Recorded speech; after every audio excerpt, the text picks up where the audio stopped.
Magandang araw po, welcome po sa aking channel, Love9 TV. Patalasasan po, meron po ba kayong mga properties na napapabayaan or non-performing assets? Plan nyo ibenta, pero wala kayong oras sa pagbenta nito. Kung ito'y pagkakatiwala nyo po sa amin, tawag lang po kayo sa aking numero, usap po tayo, gawin ko po ng video for free. Yes, libre po, wala po kayong babayaran. Tutulungan pa namin kayong mabenta ang inyong property. Kami na po bala sa marketing, sa boosting or paid ads. Even sa tripping, hindi na po kayo mapapagod sa pag-entertain ng mga buyers. Kami na po bala sa lahat. Tawag lang po kayo. Nandito po tayo ngayon sa BF Resort Village, Las Piñas, kung saan meron po tayong bagong video presentation. Isang residential property na 2-story house. May lot area po ito na 125.50 square meters. At itong bahay ay may floor area na 160 square meters. Malapad po ang daan at napakatahimik po ng lugar. At sa lokasyon naman, napakalapit po nito sa mga business establishments. Mamaya po sa dulong parte ng video, pag-usapan natin ang distance, location at travel time pati presyo nito. Ito pong bahay ay may 3 bedrooms, 3 bathrooms, 2 covered car garage, then may maid's room, at ito pong subdivision ay kumpleto po ang amenities gaya ng clubhouse, park and playgrounds, basketball court, swimming pool, at marami pa pong iba. Ito po yung steel gate. Then pasok po tayo para check natin itong loob ng property. Nandito na po tayo sa garahe. Nakakasya po ang dalawang sakyan at meron po pong espasyo dito sa gilid na pwedeng paradahan ng motor. Kahit po 3 motor kakasya pa. At matatanaw naman natin yung main door na meron pong aluminum screen door. Then meron pong customized steel windows. Samahan niyo po ako, pasok po tayo. Welcome po dito sa bahay ni Madam. Ito po yung living area o salas. Mayroon pong chandelier. Then, tungkol po sa mga furnishings, wala po silang nabanggit kung kasama po yan. Naka-tile flooring na rin po ito. At maayos din po ang pintura ng ceiling at wall. Kung sakali pong ma-acquire nyo po itong property, pwede na pong lipatan kaagad. Kung maselan, siguro i-retouch na lang ang pintura. Then dito naman po yung dining area. At yan po yung hagdan. Open concept lang po. Wala siyang partition. Mula dito sa living area hanggang dito sa may hagdan. Lipat naman po tayo dito sa formal kitchen.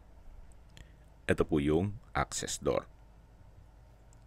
May kitchen countertop, stainless sink with faucet, kitchen window, range hood, wall-mounted kitchen cabinet, then storage ng kitchen utensils. Ito po yung formal kitchen. Then dito naman po ay may maliit na kwarto na kung saan sa ngayon yan po yung maid's room. Upon tripping po, pwede natin i-check yan. At katabi lang po nito yung common toilet and bath na kung saan from floor to ceiling po ang tile bathroom wall. May shower, water closet with bidet, hand wash basin, at meron pong bathroom window. Dito naman po yung access door na may aluminum screen door papunta dito sa service area. Malaki naman po ang espasyo nito. Hindi lang gano'n naayos yung mga kalat. Kaya pasensya na po. Then meron pong overhead tank. Ito po yung dirty kitchen. Then yung service area. May countertop. May sink and faucet. Wall-mounted cabinet. At hanggang dito po yan sa dulo. Yan naman po yung sliding glass door na may security grill papunta sa living area. Actually, pwede pa po itong lagyan ng another room. Kung talagang malaking pamilya po kayo. Babalik po ulit tayo dito sa loob. Pasok po tayo dito sa may kitchen o formal kitchen na kung saan na-present ko na to sa inyo kanina. At pagpasok naman dito, ito po yung dining area. Then yan po yung living area. At matatanaw naman natin yung main door at yung garahe. Ito po yung hagdan o stairs. Naka-wooden staircase at wooden handrail. Samahan niyo po ako. Akyat po tayo. Dito po sa staircase wall, maayos naman ang pintura. Pulido naman siya. Ganun po dito sa kabilang side. At malapit na po tayo dito sa second floor. Ito po yung common toilet and bath ng second floor. At dito naman yung hallway papunta sa mga kwarto. Bali, 3 kwarto po yan, yung dito sa taas. Pakita ko po muna sa inyo itong common toilet and bath na kung saan naka-PVC door. Then may multiple rack, water closet with bidet, hand wash basin, shower curtain. From floor to ceiling po ang tile bathroom wall. May shower. Meron pong bathroom window with security grill.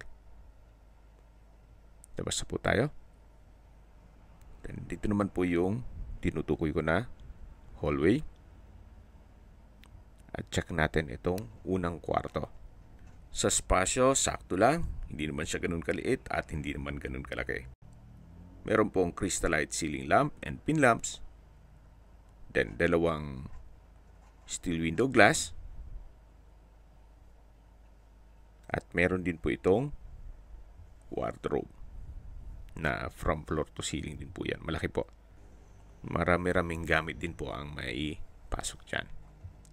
So, ito po yung first bedroom. At dito naman yung second bedroom. Crystallite center lamp. Then may pin lamp.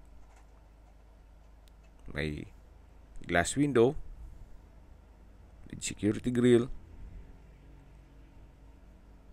At meron din po siyang wardrobe. So medyo maliit po ito compare dun sa unang kwarto.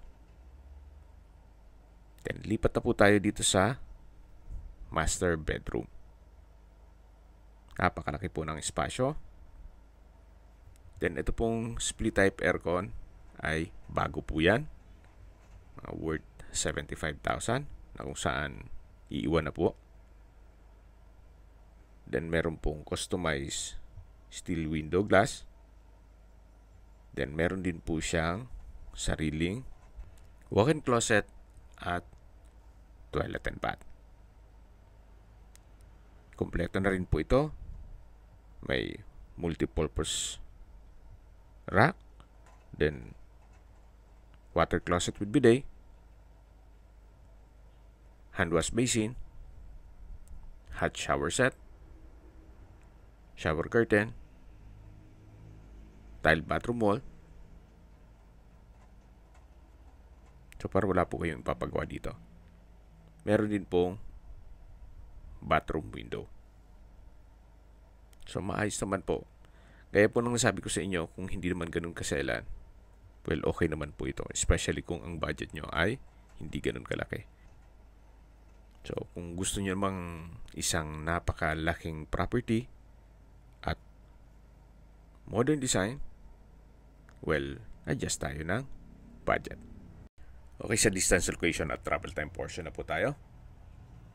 Mula po sa Elizabeth Seton School, ang distance is 1.2 kilometers at ang travel time is 6 minutes. Mula naman po sa Alabang Zapote Road, kung saan kumpleto rin po ang mga business establishments at restaurants gaya ng Pizza Hut, Jollibee, Mang Inasal, Red Ribbon at marami pa pong iba. Ang distance is 1.3 kilometers at ang travel time is 7 minutes. Actually, walking distance lang po. At mula naman po sa Perpetual Health Medical Center, Ang distance is 1.6 kilometers at ang travel time is 8 minutes. Yan po yung lagi kong binabanggit sa aking video na dapat nyo i-consider sa paghanap ng property, yung meron pong malapit na hospital. Hindi ko naman po sinasabing sakitin kayo. Yan naman po for emergency purpose lang naman. At mula naman po sa SM Center at Robinsons Las Piñas, ang distance is 2.1 kilometers at ang travel time is 9 minutes. Mula naman po sa Manila O's Airport, ang distance is 16 kilometers at ang travel time is 36 minutes. Opo, napakalapit lang po nito sa airport. Okay, sa presyo na po tayo. Binebenta po ito ni owner sa halagang 10 million pesos net. Ibig pong sabihin, si buyer na po ang sasagot sa lahat ng taxes at expenses with regard to documentation. Kung may mga katanungan po kayo, tawag lang po kayo sa aking numero. At sa mga kababayan naman natin na sa ibang bansa, meron po akong WhatsApp, Viber, at Telegram. Same number lang po, 0917-316-3399.